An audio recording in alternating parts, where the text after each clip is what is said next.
ఎందుకు ఎందుకు పుడతారో కూడా తెలియదండి మనుషులు కొంతమంది. బేసిక్ సెన్స్ ఉండదు మనుషుల దగ్గర.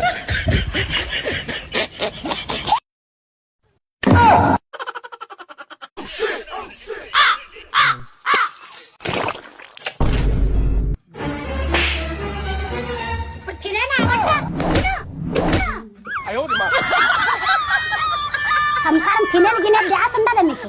తినని బువ్వ వండి పెట్టిన బువ్వ తిన్నికలేరా? ఫోన్లే పని పాట లేకుండా ఫోన్లే మూతలకే కట్టుకుంటారా? వాళ్ళు ఇంట్లోనే ఉంటారు. ఫోన్లు ఒత్తుకుంటా బయటకు పోయి క్రికెట్ ఆడి కబడ్డీ ఆడి బాయిలుల్లో పోయి ఈత ఆడి నేర్చుకుంటారు. పాయం పిల్లలు అంటే బయటకు వాళ్ళబ్బా యాయాలు అడిసి తక్కువ లేనట్లుంట్లోనే ఉండేది. ఫోన్లు ఒత్తుకుంటా యాయాలు మూతలకే ఫోన్లు.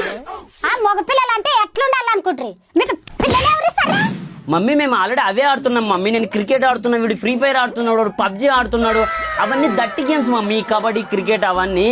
ఇప్పుడు మొత్తం ఇంట్లో కూర్చొని అవే ఆడేది. ఇంకోటి అంటే మనం ఈ వీడియో గేమ్స్ ఆడుతూ డబ్బులు కూడా సంపాదించా అంటే మీ గుడిసె పీకి దెంగి పెద్ద బిల్డింగే కట్టేయచ్చు అంటే వీరికి ఎన్నిసార్లు బెట్టింగ్ ఆడమన్నా ఆడట్లేదండి.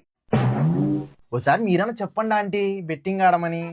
గుడిసె అమ్మి బిల్డింగ్ కడతారా? కొద్దిగా ఆగండి.